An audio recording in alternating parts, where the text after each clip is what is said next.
professor. I was very successful as a professor. I got, after 3 years at the university, I got tenure and became a full professor in my 20s, which is unusual. I had 2 galleries exhibiting my work. I'd won a big award from the state of Kentucky as Sculptor of the Year. And my goal was to become a famous artist and to experience as much of life as possible and as much as I could possibly get away with without suffering the consequences. You know, I drank heavily. Existentialist, Nietzschean, God is dead, I'll do what I want to do, life is meaningless, and, you know, I would try and experience as much pleasure as possible and avoid pain as much as possible. A hedonist, a complete nihilist, didn't believe in anything. All of my friends were of the same kind of mind. Art tour with a group of students around Europe, and we were on the next to the last day of the trip, and we were in Paris, France. And at 11 o'clock in the morning, I had a perforation of the small stomach. But when it happened, it was completely unexpected and took me to the ground. So the doctor came to the hotel, knew what was wrong, told me that I had to have surgery right away, called an ambulance. The ambulance took me to the Hospital General d'Assistance Publique de Paris. Instead, they put me in a room and told me that they were getting a surgeon, a doctor, and they would try and get one the next day. This was at 8:30 that night. And I'd been to this for 9.5 hours. And when she left the room, I knew that for a long time, for several hours, I had been living from moment to moment, trying not to die. And now I knew it was time to let it happen. I'd resigned myself to dying. Said goodbye to my wife, told her to tell my kids that I loved them, etc. She cried.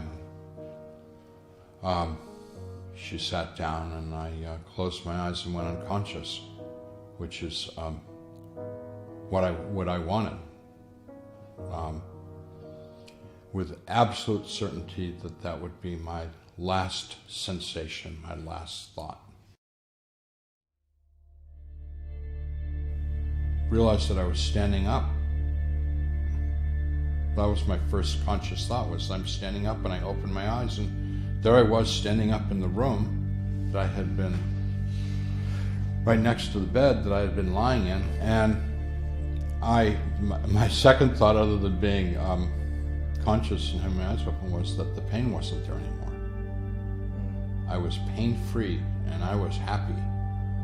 I was so excited about that, and then I began to realize that not only was I pain-free, but I felt better than I'd ever felt in my entire life. More alive, my senses were heightened. I was trying to do a reality check, and the thing that I realized is that my senses were greatly heightened, and that reality was much more intense than it had ever been. I could feel all the little bumps and lumps and cracks in the linoleum. Because I was a visual artist, I was very keenly aware of things like my depth of field was 100%. When I looked at something close, like my hand, I could see the foreground in complete focus. I thought that was weird. And then I became aware that instead of my field of vision, which is normally 160 degrees for people, I realized that my field of vision was pretty much wrapped around 360, which was it was all very weird.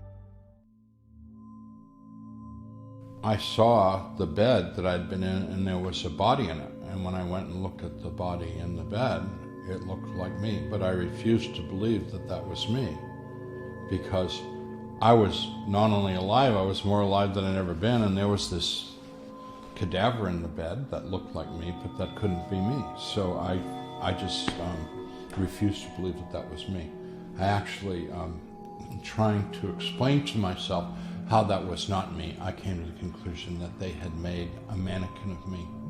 My only conclusion was this was the French hospital's attempt to make me think I was crazy. So I tried to communicate with my wife, I tried to communicate with my roommate. They didn't respond to me at all, which made me very angry because I was yelling and screaming at them. What's going on here? You know, what's happening? You know, what are you doing? You know, and I got no response to them, and I assumed that they were trying to ignore me, to make me angry, which made me more angry. So I heard people outside the room calling me by name, so I went over to the door of the room to see who these people were, and they said, "Hurry up, let's go, we've been waiting for you." And I said, "Well, I'm sick, I need to have surgery. I've been waiting for hours for a surgeon." And they said, "We know all about you." I went into the hallway. The hallway was creepy, shadowy, gray, and the people stayed back in that grayness. It was pretty evident to me that they didn't want me to get too close to them at that time. They didn't want me to see them clearly. But they were all adults, male and female, and everything was just gray. They were gray. So I went with them. They encircled me and led me what at first I thought was a hallway, which turned out to be space without any definition, no walls, no nothing except the surface that we were walking on. And it was scary enough, and it was so dark that I said, "I'm not going with you any further." I mean, the only thing I could do would be to refuse to cooperate, which I did. And they said, "You're almost there." And so they started to push and pull, and I fought them off as best I could, which was completely unsuccessful because what had been a small group had grown as we had journeyed more and more and more, joined the group. So now I was in the midst of a mob of indeterminate size. It might have been hundreds or more, I don't know. And they were indoctrinating me into their world. It's best defined by what wasn't there, which is a world of hopelessness, a world of lovelessness, a world with no light. These were people. They weren't demons, they weren't monsters. They were people who had lived in this world, who had lived the same kind of life that I had lived. And they were familiar to me, unfortunately. I mean, I hate to admit it, but they were my soulmates, because these people who had rejected God had, sadly, in their rejection of God, rejected everything that God gives us that we take for granted.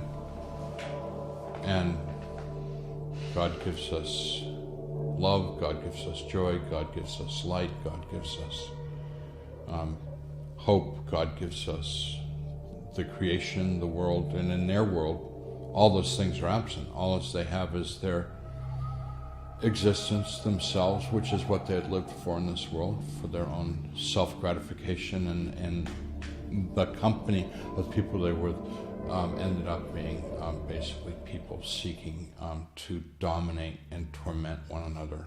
They're sort of emotional vampires in a way, and I was, use the prison term, the new fish, was being rendered down into deeper states. It was a terrifying prospect, and certainly something that I didn't want to be with them. I didn't want to go with them. I didn't want to go deeper. Oh, I felt absolutely that there was no way out. This was it.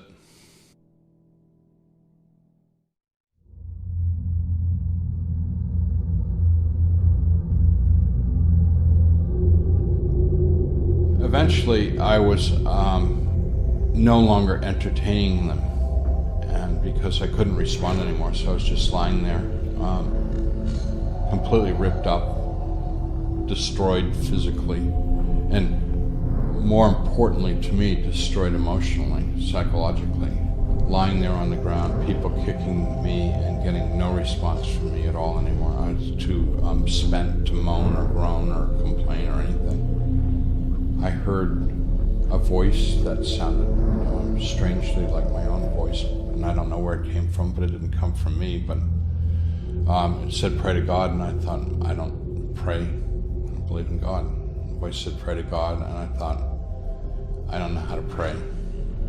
I don't pray. The voice said, "Pray to God," and I thought, when I was a kid, when I was a little child, I'd prayed, but I don't remember what I said. So I tried to remember what I had been taught was prayer. I unintentionally murmured some of these things, and when I did that, the people around me became very, very angry, and they said to me in language which I won't try to imitate because it was very obscene, was, "There is no God, nobody can hear you, and we're going to really hurt you for doing that." But it encouraged me to begin to try and recall and speak things that had mention of God in it, because for the first time in all of this time I was able to repel them. It drove them away from me. And they were retreating back in the darkness, screaming and yelling at me. And my mind, not something that I was consciously seeking, but my mind was looking for some way to bail out of all this when it came up with the memory of me as a child in a Sunday school classroom singing "Jesus Loves Me." The memory was both, I could see myself in a little chair in a Sunday school classroom singing, but the important thing about the memory was that I felt in a detached way what I had felt as a child, which was, Jesus loves me. Oh, and 100% total confidence, certain, yeah, there's this guy named Jesus and he loves me, and that when I was a child I'd prayed to him and felt that he had protected me and watched over me, that he was a really good person.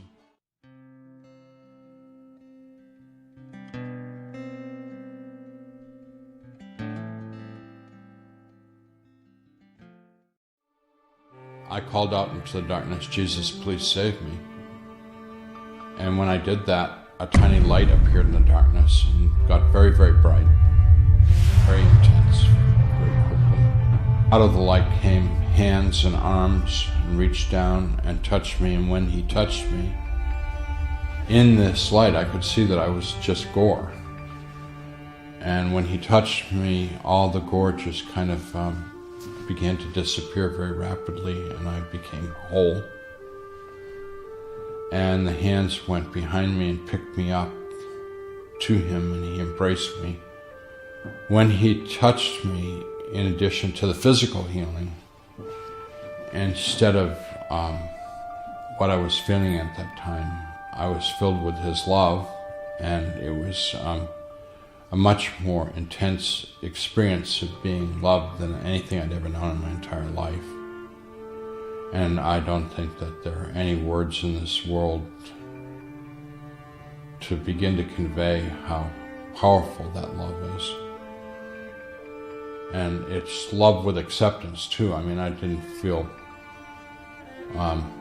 love in a sentimental sense. I felt like, totally accepted by him.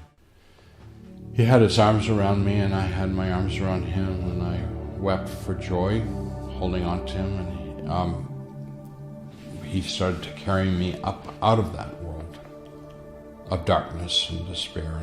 And as we began to move, I knew that we were really moving. We were going very, very rapidly, like a rocket. So I'm hanging onto him real tight because I don't want to get dropped. I wanted to see where we were moving towards, and as I looked up in the direction that we're going to, I saw a world of light. And as I looked at the world of light, I all of a sudden was like, oh no, God lives there. that world of light as we're going to God's house. And I have spent all of my adult life saying, there is no God and there is no heaven, and now we're headed there. I am such a piece of filth. I'm such a piece of garbage. He's made a terrible mistake. Jesus said to me, spoke to me for the first time, and he said, we don't make mistakes. You do belong here. And when he said that, we stopped moving.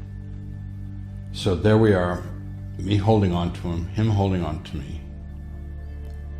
And I suddenly realized he had heard what I had thought, because I hadn't said anything. And I had heard what I couldn't read his mind. He was putting his words into my head in his own voice.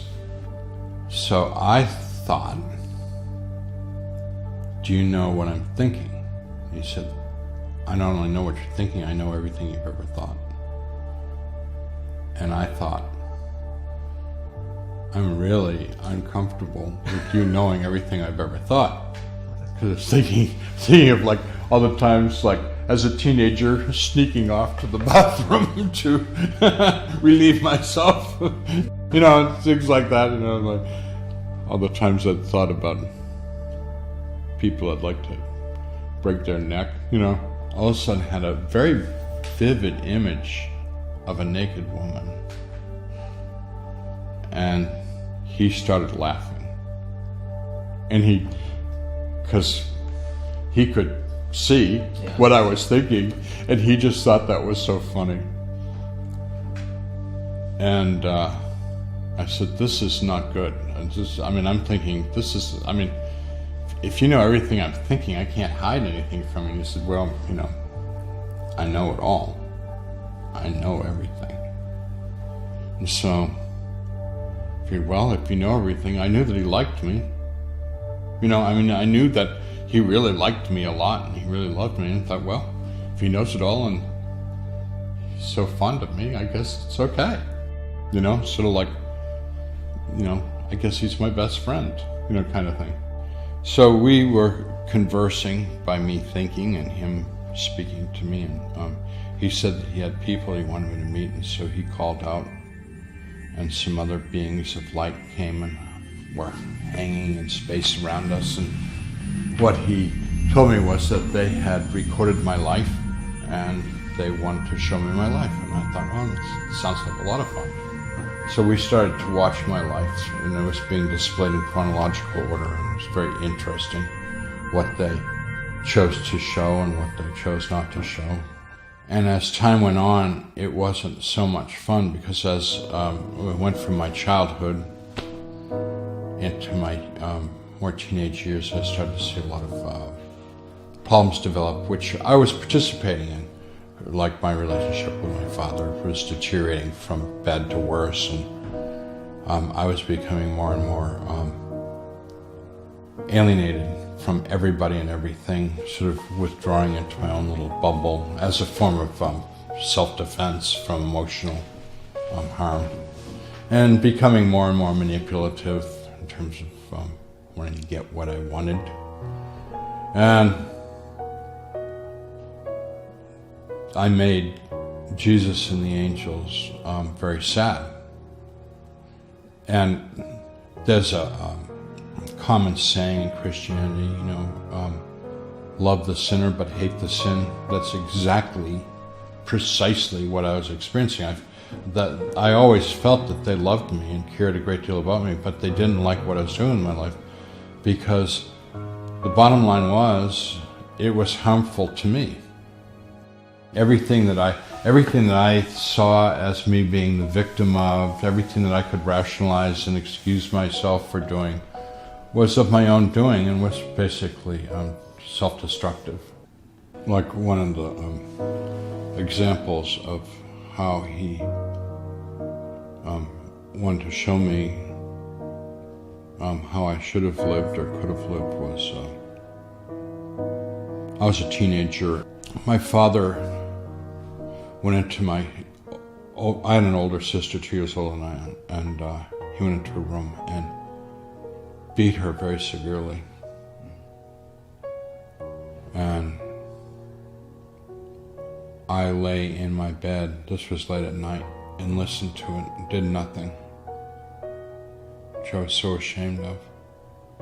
I wanted to do something, but the problem was that I knew that if I went in there, I'd kill him. And then it stopped, and he laughed, and she was in there crying. I went into my sister's room, and I climbed into bed with next to her, which I'd never done in my life. I mean, the thought of being in bed with your sister is like disgusting. I climbed in bed and I put my arm around her and held her. And her crying got less and less, and she fell asleep. And I was still awake, and I thought, I better hold on to her. So I just held on to her and fell asleep too. When I woke up in the morning, she was still sleeping. I scampered out of there because I didn't want her. I was kind of horrified by the fact that I'd spent the night holding my sister. But she just said, no, that was beautiful. He was very happy with that. So after we went through my life review, and he had completely ignored all the things that I had done that I thought were my achievements in life, and instead had shown me of all of my lack of response to other people. I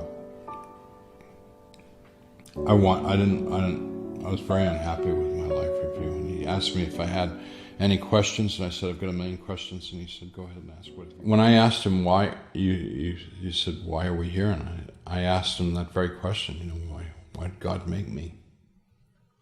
And he gave me an answer, and I couldn't understand it. And I said, I don't understand you. And he said, well, let me put it in a way that you can understand it. He said that the world is like God's garden, and God made you and everyone else to bloom in that garden and to be beautiful. And God made every one of you unique and special to be beautiful in your own way. Okay, I understand that. I mean, that's simple enough. When he told me that I had to come back to the world, and I was trying to convince him not to send me back to this world, I asked him, what would I do if I came back to this world? And before he had a chance to answer, I said, I'm an artist, and I would like to build you a shrine. If I were to come back to the world, I'd like to build a shrine. And I said, I'd make this shrine so big and beautiful and bizarre that people would come from all over the world out of curiosity to see what it was about. And what they would find was, it would be about you. And then that would make them think about you. And that's what I would like to do if he came back. And he said, I'd rather you didn't do that. And I said, what?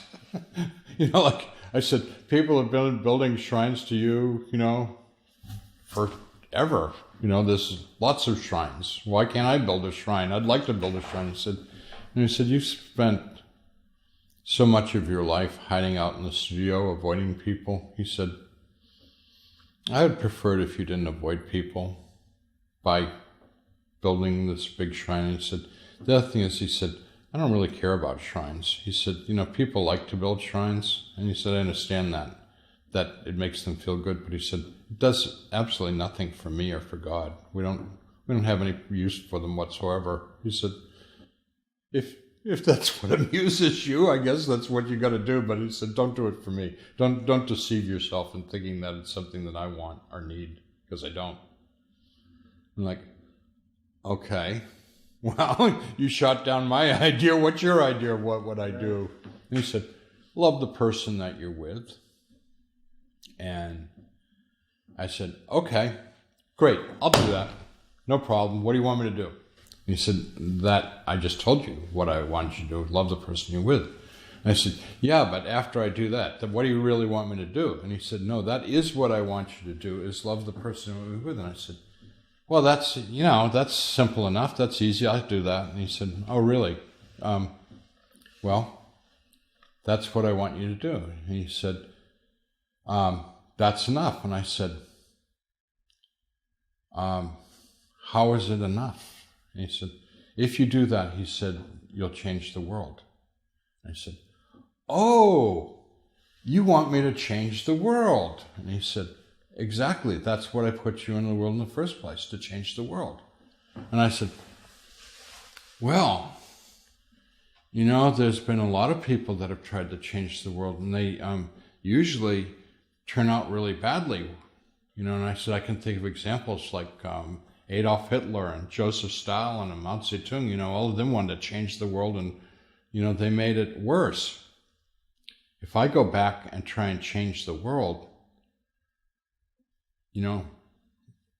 why isn't it possible that I could make like a lot of terrible mistakes and make the world a worse place? And he said, the way that I want you to change the world is by love the person that you're with. And I said, wait a minute, that's a contradiction. You want me to change the world, but you want me to just love the person that I'm with? And he said, yeah, that's the plan. That's the big plan. And I said, I don't see how loving the person that I'm with is going to change the world. And he said, if you love the person that you're with, then they will go out and love the person that they're with, and they'll go out and love the person that they're with. And he said, it'll be like a chain reaction, and love will conquer the world, and everybody will love one another. He said, that's God's big plan. And I said, it's not going to work. And he said, why won't it work? And I said, because I love the person I'm with. They walk across the street and get run over by a truck. Everybody gets angry and upset. And he said, yeah, that happens, but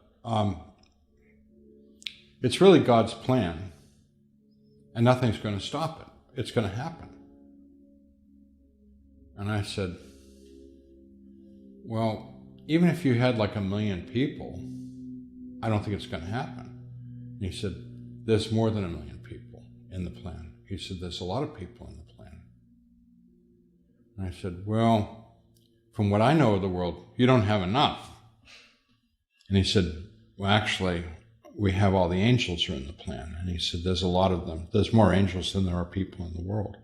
And I said, so the angels are doing this? And he said, there's millions of people, there's all the angels, and there's God. He said, it's inevitable. The plan is going to happen. And I said, if that's your plan, I'll do it, but I just don't really see much hope for it. And he said, well, because you just don't really know enough to see how it's going to happen. Okay. So my solution to everything is to love one another. And when I read the Bible and found out that was written in the Bible as Jesus' commandment, love one another. This is my commandment, that you love one another. And he said the same thing in other places, in other ways, but basically that's the program. I have tried to be part of that program. So I personally have no big plan other than to be loving. The only fly in the ointment is that I thought it was going to be easy, and it turns out to be the hardest thing that I've ever done, because it sounds so simple, but it's really difficult. It's easy. It's like easy for me to love my mother because she was a really nice woman and she was a very loving woman. So not hard to love someone who's really good and really loving. But what do you do with someone who's difficult or actually really nasty? Those are hard people to love. And what does it mean to love someone? Sometimes to love someone means you need to incarcerate them. Yeah. And that's not like a lot of fun. Sometimes loving someone means you have to put as much distance between them and you as possible and tell them to never call you. You know, that's not a lot of fun. I mean, it's loving people is sounds so simple, but it's very difficult. I don't believe in reincarnation. I believe that God will give us lots of life and experiences beyond this world, but the idea of coming back to this world is absolutely not, according to what Jesus told me, it's just not an option at all, because this world is one of the lowest grades of spiritual development in the universe. And, you know, would you send someone back to daycare over and over and over again? I mean, this is, you know, there's a universe full of life, heavens full of learning, and as we progress in our spiritual growth, there's lots of things to do, lots of places to go, lots of things to learn. And, you know, the whole idea of people coming back as beetles and cows and dogs and cats, and it's all silly. It's just absolute nonsense. It's not happening. Interestingly, I just want to say that in some ways I regret speaking about that or talking about it, because I found it bizarre and disturbing how many people want to argue with me or denounce me about the things that Jesus said to me. Because, like, man, take it up with him. It's not, you know, I don't really feel like a need to defend him. You know, he's you know, perfectly capable of you know, being who he is.